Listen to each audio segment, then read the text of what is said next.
တရားနဲ့တရားပေါ်မှာငါပဲသူပဲယောက်ျားပဲမိန်းမပဲလို့စွဲနေတဲ့အလွဲဆွဲအမှားဆွဲကိုစပြီးတော့ဖဲထုတ်ဖြစ်စည်းပေးတဲ့ဝိပဿနာတရားဟာပြိဿရဲ့အဲ့ဒီယုတ်တရားနဲ့တရားပေါ်မှာမရှိတာအရှိလို့တာလေးကြွားသွားရင်တော့မှမငြိမ်းချမ်းဘူးလားပညာနဲ့ဒါကြောင့်ကိလေသာယံတို့တွေနှိမ့်သက်ခံရမယ်ဆိုရင်တဲ့တဘဝတသဒရာလုံးပြိဿရဲ့နောက်ဆုံးမရောက်ဖြစ်တတ်ပါလေဒီဘဝမှာကြုံရတဲ့ယံတို့တွေနှိမ့်သက်ခံရတာကမှညာအားကံအားလေးနဲ့ရှောင်ရှားလို့အနိုင်ရရနိုင်ပေမဲ့ကိလေသာယံတို့တွေနှိမ့်သက်ခံရတာကိုပြစ်သားမယ်ဆိုရင်အလုံးတော်တို့ဓမ္မပေါင်းတော်ကောင်းဒီနိဗ္ဗာန်မပြောပါနဲ့သံဃာရဲမှာတဝဲနေလေပြင်းရင်နဲ့လေရဥပ္ပါဟုတ်လားဒါကြောင့်ဘာဝနာအထိများရောက်အောင်သွားလိုက်ပြီဆိုတော့ဘာဝနာကောင်းမှုတွေပြုသွားတဲ့အခါတို့ပြိဿတချို့ကပြောတယ်ဘလို့ပါဘူးကွာစိတ်လေးကြည်နေအောင်ထားဒေါဘဒေါသမောဟမဖြစ်အောင်တတိလေးနဲ့နေလို့ရှိရင်ဒါတရားအထုတာပြည့်စုံပါပြီလို့ပြောတာကြားဘူးပါလေဟုတ်လားလက်သက်စဉ်းစားဝိပဿနာရဲ့စွမ်းအားကိုအတလောက်လွယ်လွယ်လေးနဲ့ပြည့်စုံပြီလို့ပြောရင်ဘုရားရှင်တော်မြတ်ဟောတဲ့နိဗ္ဗာန်ကိုပါတဲ့သွားကြတယ်။ဟောပြလာပြောက်မသွားဘူးလား။အဲကြောင့်ပြောလို့လားသူစိတ်ကဘာဝနာကြည့်သွားဆိုတာဘာဝနာတရားရဲ့စွမ်းအားကိုနိဗ္ဗာန်တစ်ခုလေးကိုအာယုပြုဖို့ပြောတာမဟုတ်ဘူး။ဟုတ်လား။အကျဉ်းသာဖြစ်တဲ့အန္တဘာလာပုထုဇဉ်ဘဝကနေကလျာဏပုထုဇဉ်အစဉ်လေးကိုတဆင်းပြသွားရင်ဘာဝနာရဲ့စွမ်းအားကစတင်လို့သိနိုင်ပါပြီဟုတ်လားဒါကြောင့်ဝိပဿနာတရားအလုံးအားထုတ်ခဲ့ပါလျင်နာနှင့်ယုတ်ကိုမြင်အမှားဒိဋ္ဌိစဉ်ကလျာဏပုထုဇဉ်အပေဝေမရောက်ဝေနိဗ္ဗာန်လမ်းသာပြီဟောဝိပဿနာရဲ့စွမ်းအားဟာပြိဿနိဗ္ဗာန်မရောက်သေးလို့နိဗ္ဗာန်မရောက်နိုင်လို့အာမထုတ်တော့ဘူးလို့လက်လျှော့ပြန်ပြောတာဦးဇင်းတို့ပုထုဇဉ်တွေမှာပြိဿမိုက်ကန်းကအန္တဘာနာဘာမှမသိတဲ့ပုထုဇဉ်တွေအများကြီးမရှိဘူးလားအခုတရားဝဲတွေကျင်းပတာပြိဿဘလောက်ဝမ်းမြောက်ဖို့ကောင်းတယ်လူတော်တော်များများရဲ့အသိဉာဏ်တွေမှာတရားရဲ့အရာသာလေးခိုးမလာဘူး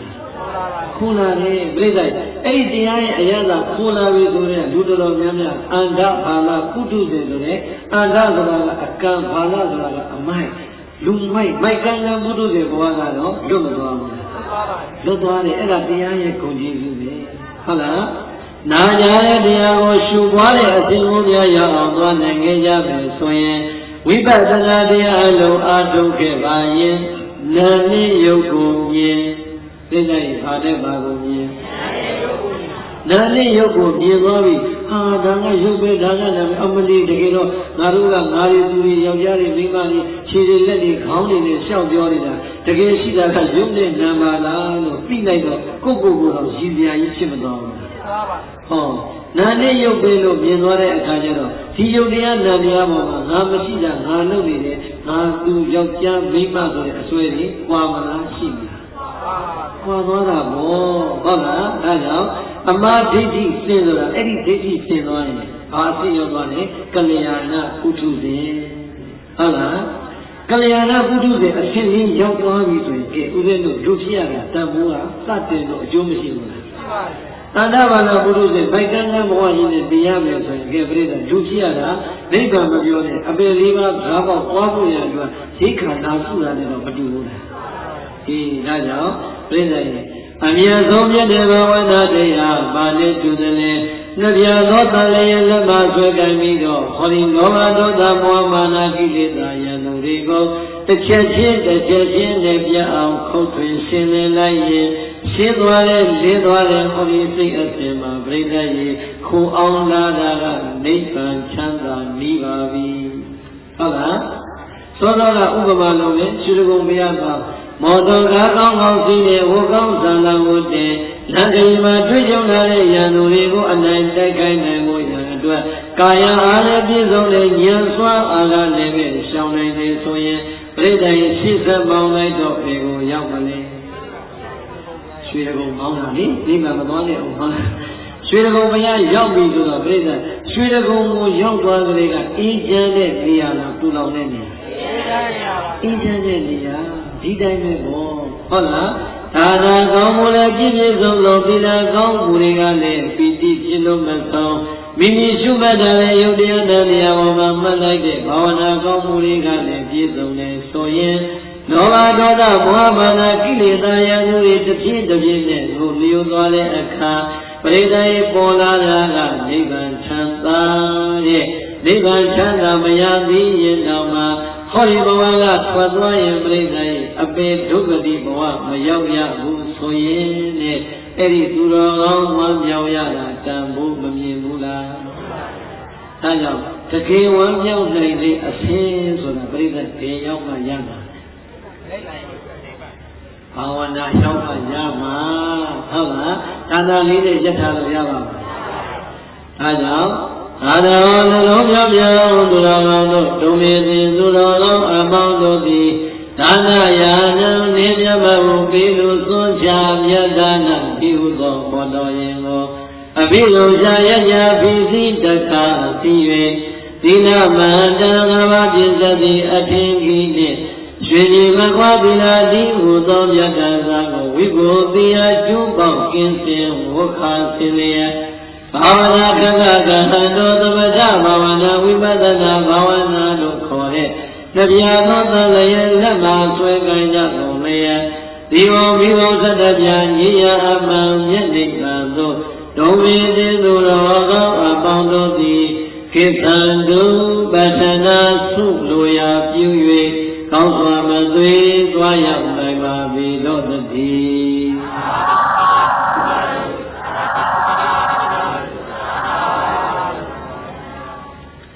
ကဲပရိသတ်တကယ်ဝမ်းမြောက်နိုင်မှုအဖြစ်ဆိုတာဒီလောက်လေးနဲ့ရှင်းနေလို့ရပါမလားငါတို့ဒီဒါနတော်ဝရမှာသွမ်းသင်္ကန်းကြောင့်ဖြစ်ပစ္စည်းလေးပါးလေးနဲ့လူခဲ့ပြီးပါပြီဟောဒီမှာမြတ်စွာဘုရားရှင်တော်မြတ်ဟောကြားခဲ့တဲ့တရားဓမ္မတွေကိုလည်းပဲလောကလူသားတွေရဲ့နှလုံးသားမှာအေးချမ်းမှုရအောင်ငါတို့လူတန်းခဲ့ပြီးပါပြီငါတို့ရလိုက်တဲ့ဟောဒီဒါနကောင်းမှုလေးကတကယ်ဝမ်းမြောက်ရပြီမဲ့တကယ်ဝမ်းမြောက်တဲ့အဆင့်မရောက်သေးပါလားသီလကောင်းမှုငါတို့ဖြည့်ကျင်ရအောင်ပါလို့ချက်ချင်းသတိပေးသွားပါဟုတ်လားဒီနာကောင်းမှုပြည့်စုံတဲ့ငါတို့ရဲ့တောင်းတလေးမှာပါပါရအောင်မလဲဟောဒီယုတ်တရားနန္တရားပေါ်မှာငါမဟုတ်သူမဟုတ်တာကိုငါလုပ်သူလုပ်နေတဲ့အစွဲကြီးတွေခွာဖို့အဲ့ဒီအစွဲခွာပြီးတဲ့တခြင်းအငြိတဲ့နိဗ္ဗာန်ကိုမျက်မှောက်ပြုနိုင်ဖို့ရန်ယုတ်တရားနန္တရားရဲ့အပေါ်မှာသွမ်းနိုင်တဲ့ဝိပဿနာနည်းလမ်းတွေနဲ့ရှုမှတ်ပွားများအားထုတ်ဖို့လိုပါသေးတယ်ဒီဘာဝနာတရားရဲ့ချမ်းသာတွေတကယ်ခံစားခွင့်ရတော့မယ်ဆိုရင်တော့ငါတို့ဒီလူဘဝတွေကထွက်ခွာသွားတဲ့အချိန်နိဗ္ဗာန်မရောက်သေးရင်တော့မှအပင်လေးပါတော့ဝေသွားပြီရဲ့လို့မိမိရနိုင်တဲ့အခွင့်အရေးကောင်းသည့်အတွက်ရအောင်ယူလို့တကယ်ဝမ်းမြောက်နိုင်တဲ့ပုဂ္ဂိုလ်ကြီးဖြစ်ဖို့လိုပါတယ်ဟုတ်လားရသော်ဘုရားကဝမ်းမြောက်ခြင်းဆိုတဲ့အရာကိုပြိဿဒီအထိသွားဖို့မိတ်လိုက်တယ်ဘာဝနာအားထုတ်တဲ့အထိသွားပါဟုတ်လားဣဒံမောဒတိပိဿမောဒတိကတပုံညောဥပယထာမောဒတိသောမောဒတိသောဗမောဒတိဒိဋ္ဌဝကမ္မဝိသုဒ္ဓိမတ္တနောဒေကဝေပရိသလေးပါစေသာစေသမိတို့ကတပုံညောဒါနာကောင်းမှုသီလကောင်းမှုဘာဝနာကောင်းမှုလို့ခေါ်တဲ့ကောင်းမှုသုံးပြားကိုညီညွတ်စွာပြုပြီးသွားတဲ့သူတော်ကောင်းသည်သိတဲ့ဒါနာကောင်းမှုလေးတစ်ခုလေးဟောရလားဤနာပြစ္ဆုတ်ပံလောကဤလူဘဝမှာလည်းပဲမောဒတိငါလူဖြစ်ရတာဖြင့်တန်ဖိုးရှိလိုက်တာလူဘဝကြီးမှာရအောင်ယူနိုင်တဲ့ဒါနကုသိုလ်သီလကုသိုလ်ဘာဝနာကုသိုလ်တွေငါရသွားပြီလို့ဟောဒီဘဝမှာနေရခြင်းမှလည်းဝမ်းမြောက်ဝမ်းသာတွေ့ရင်ဖြစ်နေရပါလေဟုတ်လားဘာနဲ့ဥပမာပြလိုက်လေဆိုတော့ပန်းမျိုးစုံပွင့်နေတဲ့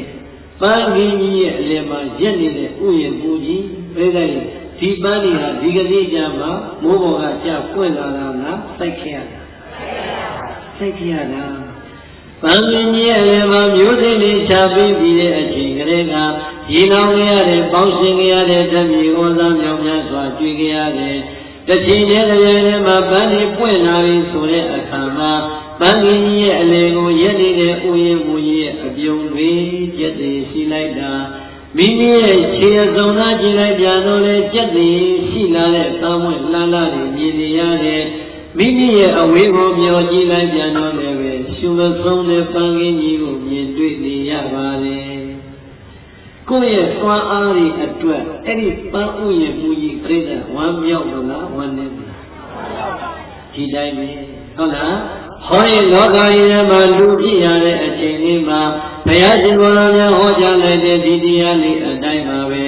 အာလောကဒုရယမဘောဓနာကောင်းဒီဒါနကုသိုလ်လည်းရအောင်ပြုလို့သီလကုသိုလ်လည်းရအောင်ကျင့်သုံးဘာဝနာတရားလည်းရအောင်ပွားများလို့နိုင်ခဲ့ပြီဆိုရင်ဒီဥယျာဉ်ကြီးလည်းမရနေတဲ့ဥယျာဉ်မူကြီးတရားလိုပါပဲကောင်းမှုမျိုးတွေကိုစိုက်ပျိုးကျေချခဲ့တဲ့အတွက်ကြောင့်ဒါနသီလဘာဝနာပန်းကောင်းဆုံးဝိဝိသသာပွင့်နေတဲ့အဲ့ဒီကောင်းမှုရှင်ဖြစ်တဲ့သူတော်ကောင်းကြီးဒီလေအနည်းဆုံးပန်းတဲ့တူတဲ့ဒီဘဝအတွက်တွေးလိုက်ရေရောပြိတ္တရေဝမ်းမမြောက်ဘူးလားဘုံမမြင်ရတဲ့အနာဂတ်ဘဝအဝေးကပန်းဒီကိုမြင်ရတော့ပြတ်သေးရှိရသလိုကြည်နူးရသလိုပါပဲမယုံသေးတဲ့အနာဂတ်ဘဝကိုကြိုတင်မှတ်သားလို့တွေးလိုက်တော့ရောအဲ့ဒီကောင်းမှုရှိအတွက်ဝမ်းမြောက်မလားဝမ်းနည်းမလားအေးဒါကြောင့်ဝမ်းမြောက်နိုင်ဖို့ရအတွက်ဥယျာဉ်မူကောင်းနဲ့တူတဲ့ကောင်းမှုရှင်တို့တရားဓမ္မတွေဌာနမျိုးစေ့တွေတစ်ခုတည်းစိုက်ရမှာဟောရလားဌာနမျိုးစေ့နဲ့စိုက်ပါသီလကောင်းမှုကုသိုလ်မျိုးစေ့တွေနဲ့စိုက်ပါဘာဝနာကောင်းမှုကုသိုလ်မျိုးစေ့တွေနဲ့ဟောရင်ယုတ်တရားနာတရားမှာရှုပွားလို့ပြပါတဲ့အဲ့ဒါဆိုရင်တော့ပြိတ္တရေဤသာပြစ္ဆုတ်ပံလောကဤလူ့ဘဝမှာလည်းမောတတိဝံမြောင်ဝန္တာဖြစ်ရပါ၏သစ္စာဓမ္မလောကနောက်ဘဝမှာလည်းပဲမောတတိဝံမြောင်ဝန္တာဖြစ်ရပါ၏သောဘဝတို့ဒီဘဝနဲ့နောက်ဘဝနှမျိုးလုံးဝမြောင်ဝန္တာဖြစ်ရတဲ့သူတော်ကောင်းသည်အတ္တတော်မိမိဝိသုဒ္ဓတန်ရှင်းစင်ကြယ်၍နေသောကာမပြုပြီးသွားတဲ့အဲဒီဒါနသီလဘာဝနာဆိုတဲ့ကောင်းမှုကုသိုလ်ကံတွေကိုဒိဋ္ဌဝါတွေးလိုက်တဲ့အခါမြင်အောင်လာလို့တွေးတိုင်းမောတတိဝမ်းမြောက်ဝမ်းသာဖြစ်ရပါ၏ပမောတတိအထုတော်ပြရာတကယ်ဝမ်းမြောက်၍တကယ်ပဲဝမ်းမြောက်ဝမ်းသာဖြစ်ရပါ၏ဤသို့ဘဂဝါဘုန်းတော်၆ပါးသခင်ဘုရားရှင်ကိုယ်တော်မြတ်ကြီးသည်သဝောသာကရုဏာရှိသွားမေတ္တာအဖြင့်မိကြတော်မူခဲ့ပါ၏သတည်း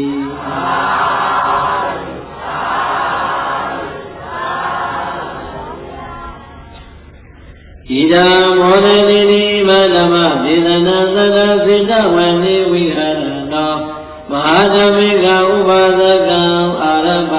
ဂတိတိဣဒံမောဒတိနိဣမံဓမ္မဒေသနာဣဒံမောဒတိဤသောသကျင်သောကာလတော်မြတ်ဖြင့်တန်သာဆင်သောဤတရားဒေသနာတော်မြတ်ကိုသက္ကလူနာတို့၏ဆရာဖြစ်တော်မူသောသဗ္ဗညုဘုရားရှင်ကိုယ်တော်မြတ်ကြီးသည်သာဝတိယသာဝတိပြည်၌အတ္တပိဋိကသနာတပိဋတိဤအာရမေယဖြစ်သောဝနှလုံးမွေးနေရောပြောင်းမွေးဝင်အားဖြစ်သောဇေတဝန္တိဇေတောရောင်မောသတိကြောင့်၌ဝိဟာရံတော်တရင်သုံးသံပြောတော်မူစဉ်မဟာဓမ္မိကဥပါဒကမဟာဓမ္မိကမြည်ရပါတဲ့ဥပါဒကကြီးကိုအာရမအကြောင်းပြု၍တတိတိကရုဏာရှိသွားမေတ္တာအဖြင့်မိကြတော်မူခဲ့ပါ၏တည်း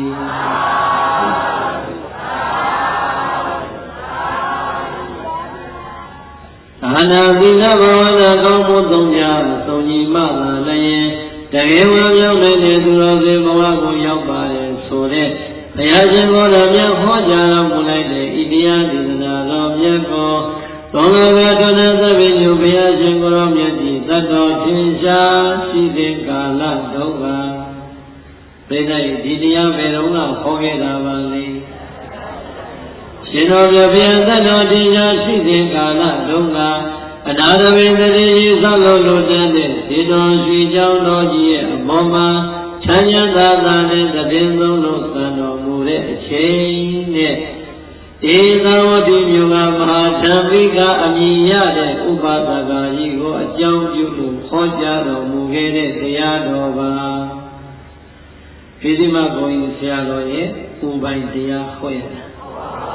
ဘုသူရဲ့ဥပိုင်နဲ့ဘုရားရဲ့ဥပိုင်ပါဟုတ်လားရှင်တော်မြတ်ဘုရားမဟာဓမ္မိကဥပဒကကြီးကိုအကြောင်းပြုလို့ဟောဒီတရားကိုဟောကြားတော်မူခဲ့ပါလေတဲ့မဟာဓမ္မိကဆိုတဲ့ကပြိဿရဲ့အကြီးကြီးပဲခေါ်ဘူးလားဘာကြောင့်အကြီးကြီးဖြစ်သွားရတာလဲဆိုရင်အဲ့ဒီခေတ်တုန်းကသာဝတိမြို့မှာဓမ္မိကဥပဒကပေါင်း900လောက်ရှိဘယ်လောက်ရှိလဲ900ဓမ္မိကဥပဒက900ခေါင်းဆောင်ရဲ့နောက်မှာလည်းတပည့်က900ရှိတော့ဓမ္မိက900ပေါင်းအများကြီးဖြစ်သွားသို့တော်ပြိဿရဲ့အဲ့ဒီဓမ္မိကဥပဒက900ပဲမှာတော့အခုပြောတဲ့မဟာဓမ္မိကဥပဒကကြီးဒီအကြီးဆုံးဖြစ်တဲ့အတွက်ကြောင့်ရှိကဝိသေသတစ်ခုပါလာတဲ့မဟာဓမ္မိကဥပဒကဟုတ်လားမဟာဓမ္မိကဥပဒကရဲ့ဥပဒကရဲ့ခွန်ရည်နဲ့ညီညွတ်စွာနေထိုင်ပြောဆိုလို့လာလိုက်တာ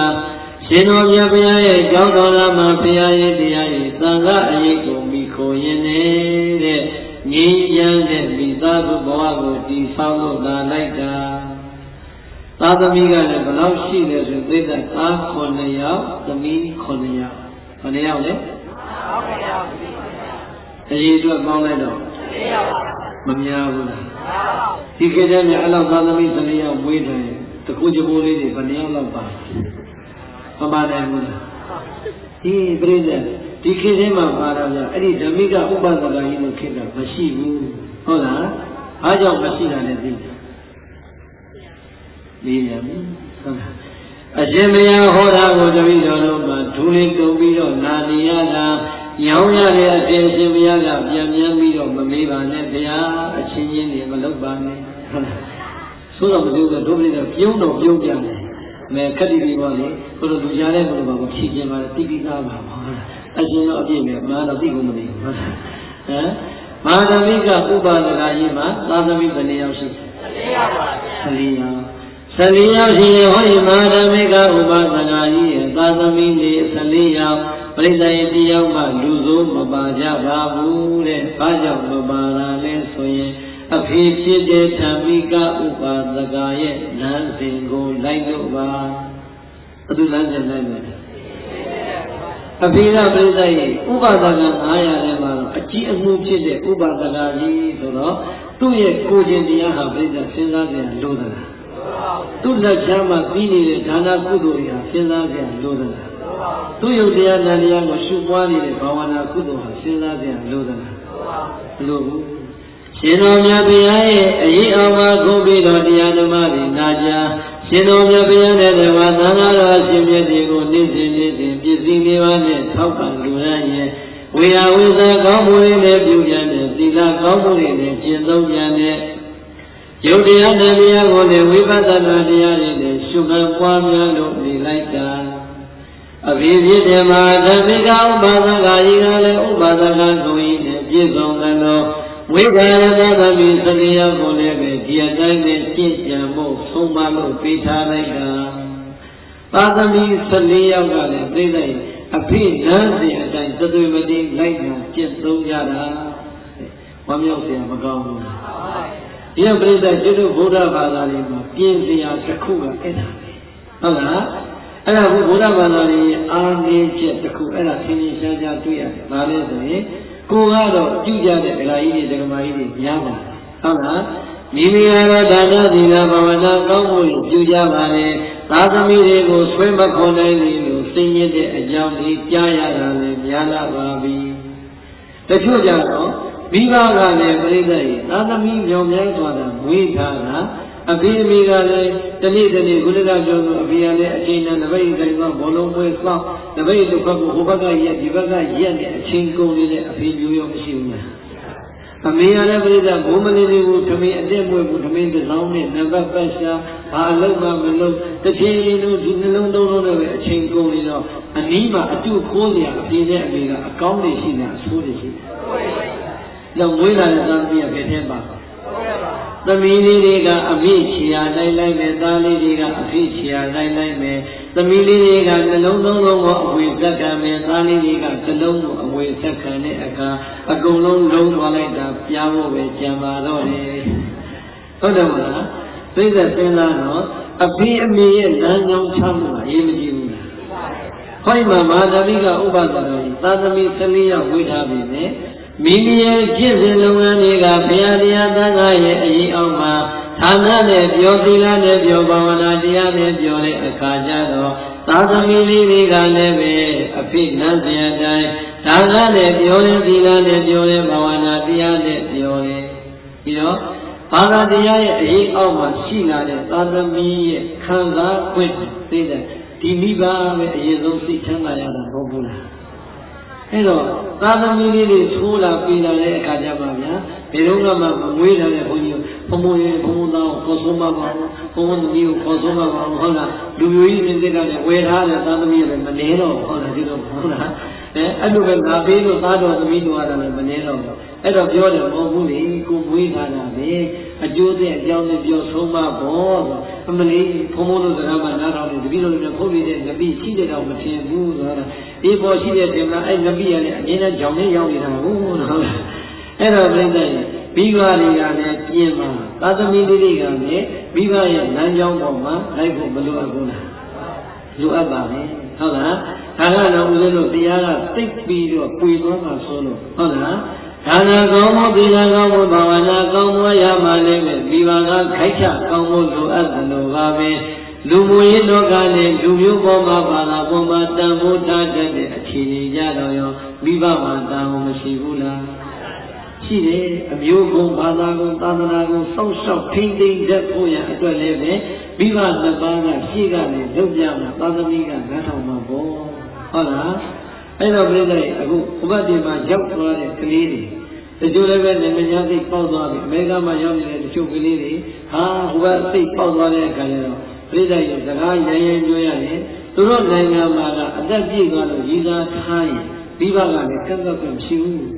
ကဲဒီမှာကိုသမီးရည်စားနဲ့တွဲလာခင်ဗျားတို့အဖေလေးတွေဘယ်လိုနေမလဲဆွဲထုတ်မှာပေါ့ဟုတ်တယ်မလားကိုယ်နိုင်ငံမှာဆွဲထုတ်ကြည့်မှလားပြိတ္တိချက်ချင်းဥပဒေကလာပြီးရေးရပါမှာသူအသက်20ပြည့်နေပြီနေမပြောပြလို့သူ့ဟာပြုတ်ခွင့်ရှိတယ်ဆိုတော့ကဲပြိတ္တိအဲ့ဒီကသူ့နိုင်ငံနဲ့သူတော့ဟုတ်တာပေါ့ဘုရားဘာသာမိဘနှစ်ပါးနဲ့မွေးဖွားသွားတဲ့သာသမီဆိုမိဘတွေရေထဲမှာခံစားနိုင်ပါ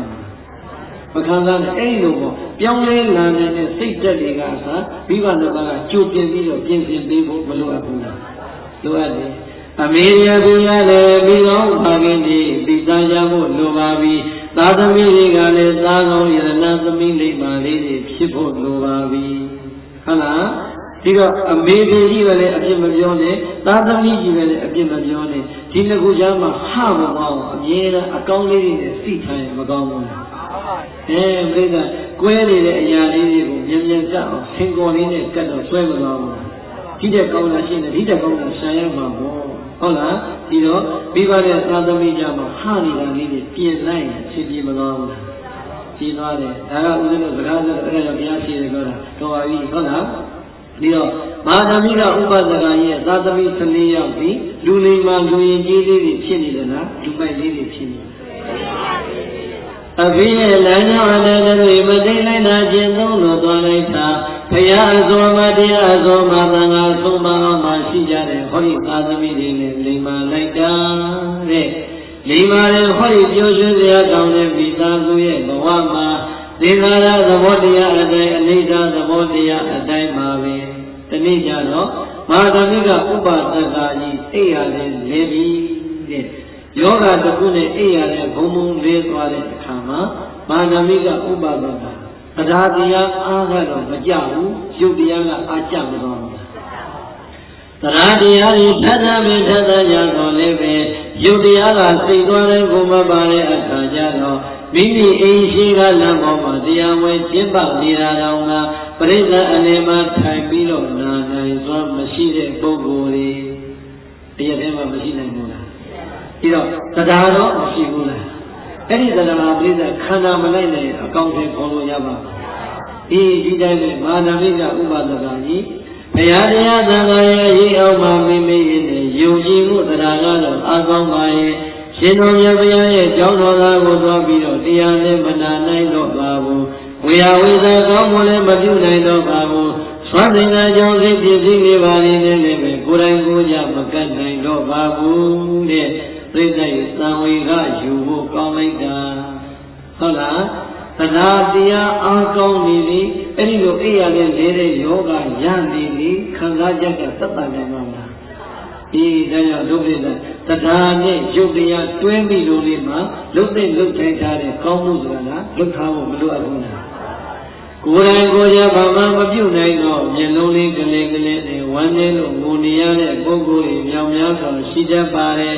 ဒါကြောင့်အလုံးစုံတို့ဓမ္မပေါင်းတော်ကောင်းတွေတရားကလည်းထက်တဲ့အချိန်ယုတ်တရားကလည်းသွက်လက်တဲ့အချိန်ဒုလည်းတတ်နိုင်သွားနိုင်လာနိုင်တဲ့အချိန်မှာကောင်းသောကုသိုလ်တွေပြုထားဖို့လိုပါပြီနော်အဲ့ဒီကောင်းမှုကလည်းသောသောကပြောလို့တစ်ခုလေးလားသုံးခုဟုတ်လားပြီးတော့ဗာဒမိကဥပဒနာကြီးသူခံစားနေရတဲ့ဒုက္ခဘာလဲဆိုသားတို့သမီးတို့ရဲ့အဖေကြီးခါလဲဆိုရင်ကျမ်းမာရေးကောင်းတော်မြတ်စွာဘုရားဆံမောကိုအယောင်သွားလို့တရားနာနိုင်တယ်အခုအဖေမှာတရားနာခြင်းနဲ့ဆန္ဒရှိပေမဲ့ဘာတရားမှမနာနိုင်တော့ဘူးအဖေကြောင်းလည်းမသွားနိုင်တော့ဘူးမထိုင်နိုင်တော့ဘူးသားတို့သမီးတို့ရဲ့ဒါကြောင့်အဖေတရားနာခွင့်ရအောင်စီစဉ်ပေးသမ်းပါပြိဿရေဘာလို့ခွင့်တောင်းလဲတရားနာခွင့်ရဖို့စီစဉ်ပေးပါတဲ့ဒီတရားဝဲကျင့်ပါတဲ့လူငယ်လူကြီးတွေဝမ်းမြောက်ဖို့မကောင်းဘူးလားဟုတ်ပါဘူးလူတိုင်းကပြိဿရေဘုန်းကြီးကြောင်းသွားတိုင်ရတာဟောအခုအရက်ထဲမှာဆိုဘာပဲပြောပြောစိတ်ပါပါအပြင်းကြီးတော့နာကြည့်လိုက်အောင်လေဆိုတာနဲ့နာရင်လည်းတစ်လုံးတွေ့ရင်လည်းအသိဉာဏ်တိုးသွားရင်ကိုယ့်အလှူကတန်ဖိုးမကြည့်ဘူးလားအဲ့ဒါလေဒီတော့မြတ်စွာဘုရားရှင်ရဲ့တရားကိုနာကြားခြင်းတို့ရဲ့အတွက်ကြောင့်သာသမီတွေကိုတရားဝင်လေးစီတင်ပေးဖို့အဖေကြီးမဟာဓမ္မိကဥပါဒကပူဇာလို့ခိုင်းနေပြီသာသမီလေးတွေကလည်းခုနကပြောသလိုပဲသားလေးမှာသမီးလေးမှာလေးတွေဆိုတော့ဩတို့ဖေဟာအရင်တော့မြတ်စွာဘုရားရဲ့တရားကိုနေတိုင်းညာတိုင်းသွားပြီးတော့နာနေရတာအခုအချင်းအိယာလေးပြန်တို့တရားမနာရတော့တရားကောင်းတို့စိတ်ကပင်ပန်းလိုက်တာဒီအဖေအတွက်တို့မြတ်စွာဘုရားကလျှောက်ကြမယ်ဆိုသွားလျှောက်မြတ်စွာဘုရားရှင်ကိုယ်တော်ပြောကြတဲ့ဓမ္မိကဥပဒနာရဲ့တရားကိုသိတော့ကဲသံဃာတော်ရှင်မြတ်တွေပြီးတော့သွားကြတာမဟာဓမ္မိကဥပဒနာကြီးကိုဝိုင်းရံပြီးတော့သူနာခြင်းတဲ့တရားကိုရွတ်ပေးကြတာဟောပေးကြတာဆိုမြတ်စွာဘုရားကလွတ်တော်မူတယ်ဟုတ်လားဒီတော့ပြိဿရဲ့အဲ့ရထဲမှာနေနေပြီဆိုရဲကအာရပါရနာနိုင်ပါမှာမနာနိုင်ဘူးတခါတခါများဝမ်းမနေဘူးကောင်းတယ်ခုတည်းကရန်ကုန်မြို့မှာအထုပ်ကိုစီးကြီးတယ်တရားဘူးတဲ့စီးကိုမရှိသလောက်ပဲဒါဘယ်သူတော့ဘာဖြစ်လို့ဆရာတော်ပြီးပြီးအဲ့ဒီနာကြီးကိုကြွပြီးပါဆွာရပြန်ပြီဟုတ်လားကြည့်ပြီးတော့လေရလုံးကြီးကြောင်ပြီးတော့ကြည့်နေကိုယ်ကလည်းသဏ္ဍာန်နဲ့ရွတ်နေတယ်ကြည်သားသူကလည်းတတိယတစ်ချက်မရတစ်ချက်နဲ့ဒါလေးရအရှင်းပြပါမှာတခါတခါမှာသာသမီတွေကသင်္ကန်းကပ်ပြီးကပ်ပြီးမယ်အဖေဒီလက်လေးထိလိုက်အဖေဒီလက်လေးထိလိုက်လက်ကလေးနဲ့သာထိရတယ်ပြိဿနဲ့ထိခိုင်းရတာကတကယ်တွေးကြည့်သနာဖို့မကောင်းဘူးလားသူ့ရင်ထဲမှာဘလောက်ခံစားလို့ကြည်သားငါကျမ်းမာရေးကောင်းတော့ငါလက်တပံနဲ့အာရပါရကပ်ခရတဲ့ဒီသင်္ကန်းအခုတော့သာသမီတွေလက်တွေကသင်္ကန်းကိုလက်လေးနဲ့ထိတာတော့မှမလေးကထိနေရတယ်ဒီအတွေ့အမဝင်နိုင်ဘူးလားဝင်နိုင်တယ်ဒါကြောင့်ပြိဿကုသိုလ်ပုံရဘယ်တော့မှနောက်မကြသေးနဲ့စွမ်းနိုင်တဲ့အချိန်ရအောင်လာယူထားဟုတ်လားပြမာဓမိကဥပဒကကြီးတရားနာဖို့ပဲ့တော့သံဃာတွေကြွလာမာဓမိကဥပဒကကြီးရဲ့ပတ်ဝန်းကျင်ဝိုင်းရံပြီးတော့ကိုတော်မြတ်တွေရှင်ဘုရားတို့တပည့်တော်ရှင်တို့မြတ်ဘုရားဟောကြားတော်မူတဲ့မဟာသတိပဋ္ဌာန်သုတ်တန်တရားကိုနာကြားလိုပါတယ်တပည့်တော်အတွက်ရုပ်ပန်းလို့ပေးသနာတော်မူကြပါတဲ့အိယာရမပက်လလန်နေတာနဲ့လက်ဦးလေးဖြစ်ရင်နာကြလို့နေတယ်။ကြောက်ရတော်မူလာတဲ့သံဃာတော်ရှင်မြတ်တွေကလည်းပဲရသော်ဘုရားအမိန်ရှိတော်မူတဲ့အတိုင်းနဲ့အာရပါရနဲ့ရုပ်ပွားလို့နေလိုက်တာ။လောကကြီးကပြိဿတိုက်ဆိုင်မှုတွေကတစ်ခါတစ်ခါအံ့ဩဖို့ကောင်းတယ်။အခုမဟာဓမ္မိကဥပဒကကြီးဘာလုပ်လဲ။တရားနာနေတယ်။တရားကိုနည်းနည်းကြရရိုးရိုးသေးသေးနဲ့နာနေတဲ့အချိန်ပရိသတ်၏တာဝရသာဓုမာရေတာဝရငါယာမတုပိတာနေမနရတိ ပါရဏိမိကဝသဝတိလို့ခေါ်တဲ့နတ်ပြည်၆တက်ကနတ်သမီးတွေလည်းဟိုဘက်ဒီဘက်အပြိုင်ကျင်းလို့ပြာကောင်းခက်လို့ရှုပ်ရှက်ခံနေရတယ်။နတ်ပြည်၆တက်ကနတ်သမီးတွေလည်းမငြိညာဘူးတဲ့။ဘာဖြစ်နေရလဲဆိုလိမ့်တယ်ရှာကြတာအုံမလေးလက်သားလည်းရှားလိုက်တာဟဲ့တယောက်900ခွဲတာတော့မှအခုတို့မတော့ဘူးလူပြည်ကြည့်ကြပါဦးဘယ်သူများသိပြီးလက်သားဖြစ်မလဲဆိုလက်သမီးတွေအောက်ကိုကြည့်လက်သားရှာတာဟုတ်လားရှားလိုက်တော့ပြိဿရဲ့ဘုသွားတွေ့တယ်နော်ဇန်နေဖြစ်နေတဲ့ဓမ္မိကဥပဒကတရားနာပြီးနေတော့မှသိရင်လက်သားဖြစ်မှာအကုန်လုံးလက်တွေကသိပြီးတော့ဟာတွေ့ပြီအောင်မလေးသာဝတိယောဂမှာဓမ္မိကဥပဒကကြီးဒီကနေ့ပဲလက်တို့ပြေကိုရောက်လာတော့မှလက်တွေကိုခါတဲ့လက်တွေနဲ့ကြည့်လိုက်တော့လက်သမီးချင်းချင်းနဲ့သိနေကြဟဲ့ဒုတိယလိုကျန်တဲ့ကောင်မလေးတီးနဲ့ကြည်စမ်းဆိုတော့အမလီပြိဿလက်တွေ၆တက်ကအကုန်လုံးပန်းပြောင်းနဲ့ချောင်းနေတဲ့လူတွေကြည့်ဟုတ်လားဟေတော့သူကလည်းပြီးသွားမင်းလုံးနဲ့ဟိုဒုလည်းပဲတီးသူလည်းဒီအားတက်နိုင်တဲ့အကုန်လုံးဥတဲ့လူကကြော်ညာဝင်မှာပေါ့တယ်ခံလေးတယ်ဒီမှာနာနေတာကတရားနာနေတာဘာနာနေတာလဲသံဃာတော်ရှင်မြတ်တဲ့ယုံပန်းနေတဲ့မဟာသတိပ္ပဏတရားကိုနာနေတဲ့အချိန်နတ်တွေကနတ်သမီးတွေတဲ့ကြိုက်လိုက်တာဆံမကောင်းနိုင်အောင်ကိုကြိုက်တာ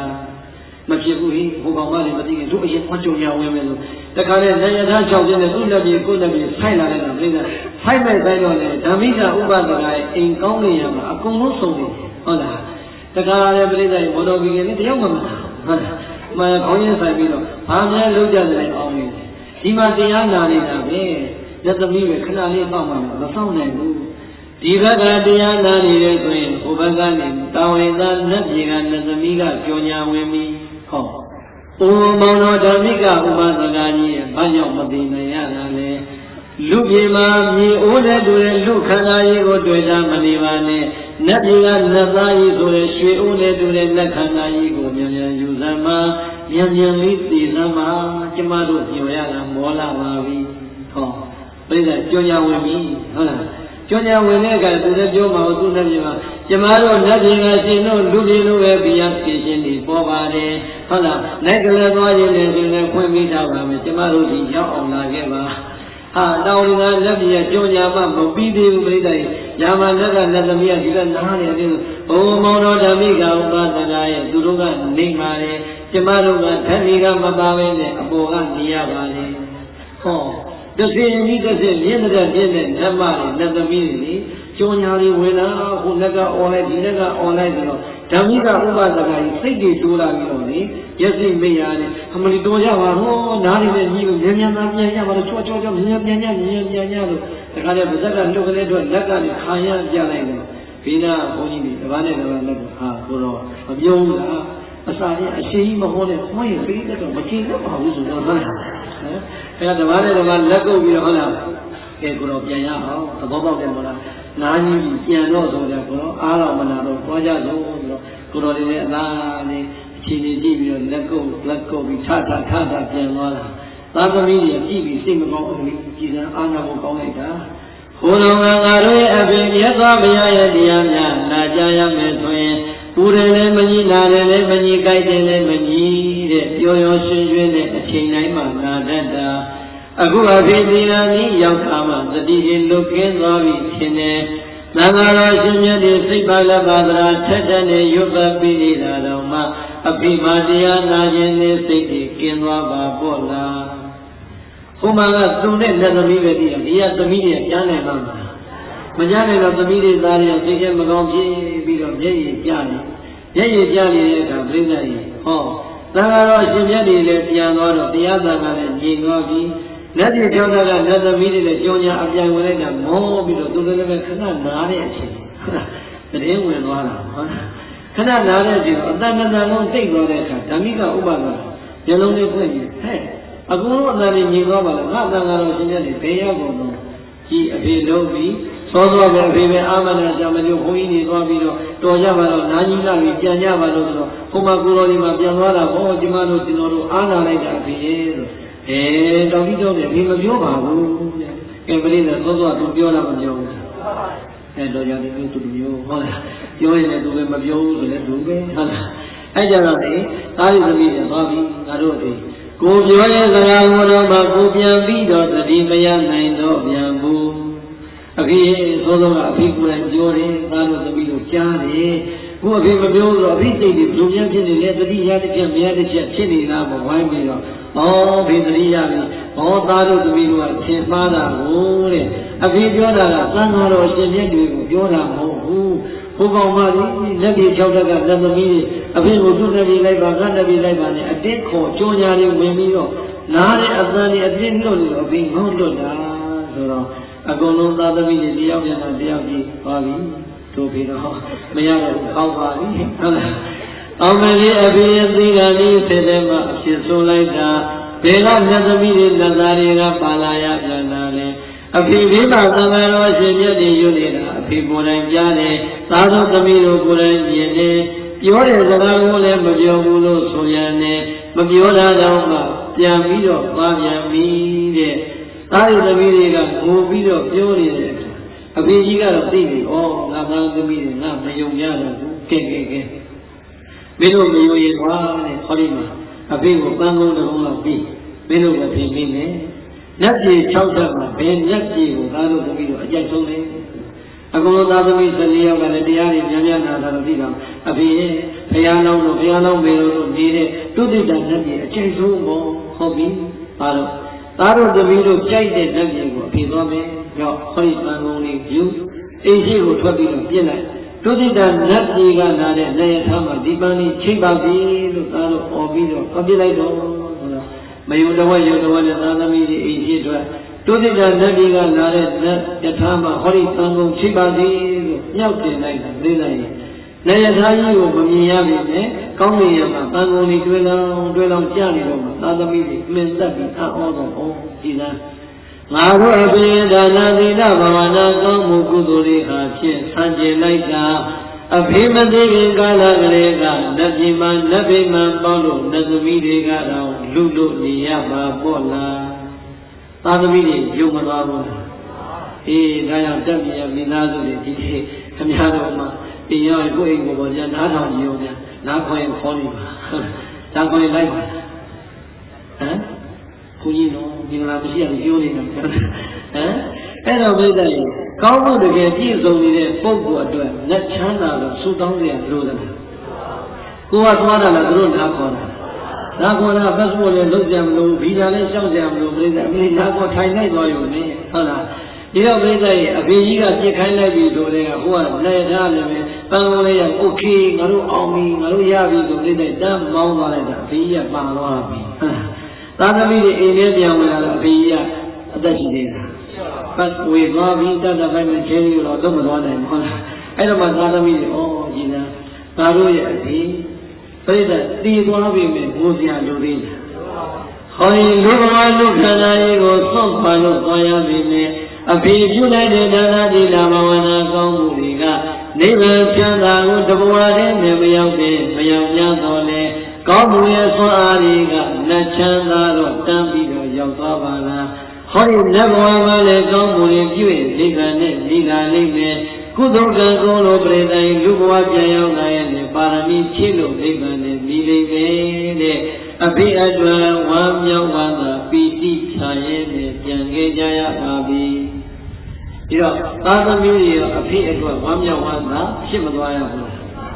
အေးဒါကြောင့်ဟောဒီလောကကြီးကပြန်ထွက်လို့သွားကြမယ်ဆိုရင်သေဆုံးသွားတဲ့အဖေတွေအမေတွေကလည်းသာသမီတွေဝမ်းမြောက်အောင်ကောင်းမှုတွေအပြည့်နဲ့သေဆုံးဖို့ကြိုးစားသင့်ပါတယ်။ပြန်ရင်ခင်ရတဲ့သာသမီတွေကလည်းအဖေအမွေကိုယူတဲ့အနေနဲ့မဟာဓမ္မိကဥပဒကကြီးရဲ့သာသမီတွေလိုပဲတရားသီလစာကပညာညီမြတ်စွာနဲ့ကြံရိပ်ခဲ့ကြမယ်ဆိုရင်နဲ့အမြဲတမ်းဝမ်းမြောက်နိုင်တဲ့ဘဝတွေကိုရကြပါလိမ့်မယ်။ဒီတော့ဓမ္မိကကြီးတဲ့ကသုတိတလက်ပြပါသွားပြီးသံဃာတော်အရှင်မြတ်ကြီးလည်းအဲ့ဒီကြောင့်မှကြောင်းကြ။ဒီတော့သံဃာတော်ရတော့မြတ်စွာဘုရားလည်းဖြစ်သားလို့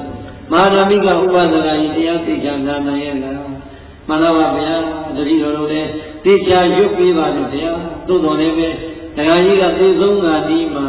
နည်းနည်းလေးတရားမှကြောက်ပုံရတယ်ဗျာ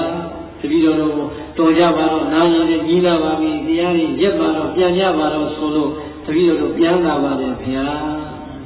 ကဲ ကဲပရိသတ်ကြီးသံဃာတွေကိုပြောတာဟောရသူပရိသတ်တော့ပြောမှာလားပြောလေရပါလေ9မိနစ်ဆိုပြန်တော့ဟုတ်လားအဲ့တော့မြတ်စွာဘုရားအဲ့တော့အဲ့ဖြစ်သားလို့မဟာသမီးကောင်းဘာသာဂာယိနေ့စဉ်နေ့စဉ်ဘဝထဲမှာဒါနနဲ့ပြောသီလနဲ့ဖြူစင်အောင်ကြိုးစားလို့ဘာဝနာတရားပွားများရဲ့နေလာခဲ့တဲ့ပုဂ္ဂိုလ်ကြီးဖြစ်ပါတယ်မိမိရဲ့တဏ္ဍာမှာဖြူစင်လေအဲ့ဒီဒါနသီလဘာဝနာကောင်းမှုကံတွေကိုတွေ့ရတဲ့ပုဂ္ဂိုလ်သည်ဘယ်တော့မှသိရမှာမကြောက်ဘူးတဲ့ဒီဘဝကြီးထဲမှာချမ်းသာကိုတွေးပြီးတော့လည်းပဲပျော်ပျော်ကြီးနဲ့နေနိုင်သွားတယ်ဘဝသံဃာမှာလည်းချမ်းသာတဲ့ဘဝကိုရမှသိနေတဲ့အတွက်ကြောင့်ရေးရေးကြီးနဲ့သိရပါတယ်ကဲပရိသတ်ရေးရေးသိဖို့ရောအရေးကြီးတယ်အရေးကြီးတယ်ဟုတ်လားအဲ့ဒါကြောင့်သံဃာတော်အရှင်မြတ်တွေကိုမြတ်စွာဘုရားကမ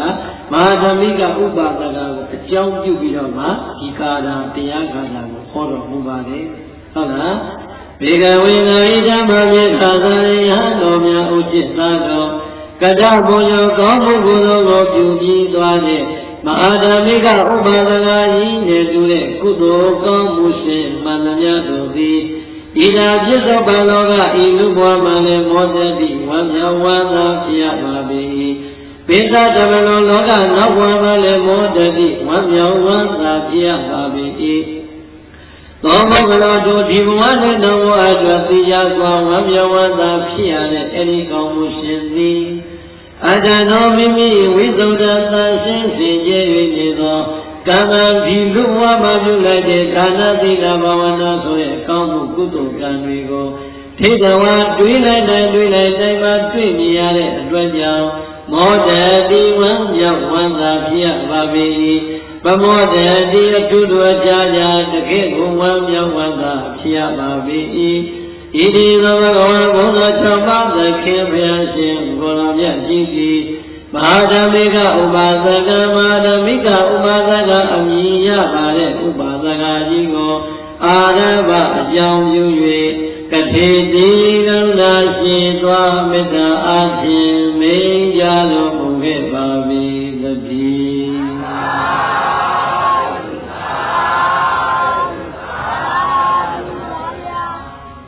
ပရိသေတကယ်ဝမ်းမြောက်နိုင်အောင်ဒါနသီလဘာဝနာကောင်းမှုဆိုအောင်ပြုလိုက်တဲ့အတွက်ကြောင့်အဖေရောသားသမီးတွေရောတမိသားစုလုံးဘာဖြစ်သွားလဲတကယ်ဝမ်းမြောက်သွားကြရပြီတဲ့ဝမ်းနေခြင်းဆိုတာနောက်ကပါသေးရဲ့မပါတော့ဘူးဒါကြောင့်အာလုံတော်ရဓမ္မပေါင်းတို့ကောင်းနေဝမ်းသာရဲ့အတုဖြစ်တဲ့လောကီလူမှုဘဝတွေကနေပြီးတော့ဝမ်းသာရဲ့အစစ်မှန်ဖြစ်တဲ့ဒါနသီလဘာဝနာကောင်းမှုကိုသုံးချက်ကြည့်အောင်ကြိုးစားပြုနိုင်၍ဒီဘဝမှာလည်းဝမ်းမြောက်နိုင်ကြပါစေဘဝသံဃာမှာလည်းပဲတကယ်ဝမ်းမြောက်နိုင်ကြပါစေလို့ဆန္ဒချွေရင်းနဲ့ဒီလောက်ဆိုကျင့်납ပါဟောဒီဒေတံသတ္တဗုဒ္ဓေနသုလေတဝါဓမ္မဒေသနာအဘိနာဒနာစိတ်တေနသာဓုသာဓုတိပါဒထာသာရောတရားနာလာရပါလေညာဂရမပေါင်းသူတော်ကောင်းတို့တုံးမီသင်သူတော်ကောင်းအပေါင်းတို့သည်သုဒ္ဓဗုဒ္ဓေနဒါနသီလသမာဓိပညာနှင့်သက်ရှင်သောဘုဒ္ဓဖြာဖြာကိုပြီးသွမ်းတော်မူသောဘုရားရှင်ကိုယ်တော်မြတ်ကြီး၏သန္တိကံအထံတော်မှာဒီတိတံသဖြင့်ခံကားခေါ်ကြအပ်သောဣမဓမ္မဒေသနာဒါနကောင်းမှုတစ်ခုလေးပြုပြီးတော့ကျင့်လို့နေပါဆိုတဲ့အတွက်ကြောင့်သီလဘာဝနာသုံးပြန်ကြီးအောင်ပြုနိုင်ဖို့ရန်အတွက်တကယ်ဝမ်းမြောက်နိုင်တဲ့ပုဂ္ဂိုလ်ရဲ့ဖြစ်ပေါ်ရန်ဝိသံဟောကြားတဲ့ဤတရားဒေသနာတော်မြတ်ကိုသူနေတဝါကောင်းစွာယုသိနာကြကြကုန်ပြီဖြစ်၍အဘိနန္ဒစေတေနာလုံးနှစ်သာရွှင်လန်းဝမ်းမြောက်ဝမ်းသာပီတိဖြာကြကုန်လျက်အဘိနန္ဒစေတေနာဟောဒီကိုယ်တော်သူထုံးစံကဘယ်လိုများမှပြတ်ပါလိမ့်မလဲနောက်ကြလားနောက်ကြမှာဟောလို့ငါတို့ကအလိုက်သူကြီးနဲ့တဏှာကြီးနောက်တဏှာကြီးကြော်ကြော်လေးဟောပြီးတော့ပြန်လိမ့်မယ်လို့ထင်နေတာအောင်မင်းသူတို့ကအတိုင်းပဲတဏှာကြီးကတော့မလျှော်ဘူးရောင်းသေးပါပဲကိုတော်ကြီးရဲ့မောမမမောနိုင်ပဲဟ ခေါ်ပဲခေါ်နိုင်တယ်လို့ယင်းထဲမှာကြည့်ခဲ့ပြီးတော့ကရုဏာလိုလိုဒေါသလိုလိုနဲ့မကြည်နဲ့တဲ့အသံလေးနဲ့များပြောလို့နေကြမယ်ဆိုရင်ပြိဿရေအပြစ်တော်တင်နေဆိုရင်လည်းဒီကိုယ်တော်ကကြည်ကြည်နဲ့နဲ့ခံယူသွားပါမယ်တို့ပြိဿကလည်းပဲဒီကနေ့ပြန်လို့တွေးကြည့်ကြပါဦးမနက်ဖြန်ဒီနေရာမှာဘာပွင့်မှမရှိတဲ့အတွက်ကြောင့်ဒီကနေ့ကတော့နောက်ဆုံးပိတ်အိမ်နေလွယ်ဆိုတဲ့အတိုင်းပဲအညောင်းတွေအကုန်ယူအကြိုက်တွေအကုန်ယူအခဲတွေအကုန်ယူလို့ပြန်ကြပါအိမ်ပြန်ရောက်ရင်ချမ်းချမ်းသာသာအိမ်နိုင်မနက်ဖြန်ပြောင်းသွားလို့ကျင်တတ်ပါလိမ့်မယ်မနက်ဖြန်ညောင်းကြရှိသေးလားဒီရာကြောင့်ဟောဒီကိုတော့အညောင်းတွေလည်းပြီးတယ်အကောင်းတွေလည်းပြီးတယ်လို့နှစ်ခုပြီးလိုက်တာလေးကိုပြန်လာတွေ့ဒီကြည်လေးလည်းဝမ်းမြောက်တဲ့စိတ်ထားလေးနဲ့သာဓုသာဓုတိသာဓုသာဓုသာဓုလို့ခေါ်တော့သူတော်ကောင်းသူမြတ်လောင်းတို့ရဲ့ကောင်းမြတ်တဲ့တွေ့ကြောတန်ကိုပါသထာသုံးရင်သုံးဝါလုံးမြတ်ထား၍ကောင်းစွာမသွေကျွေးလိုက်ကြ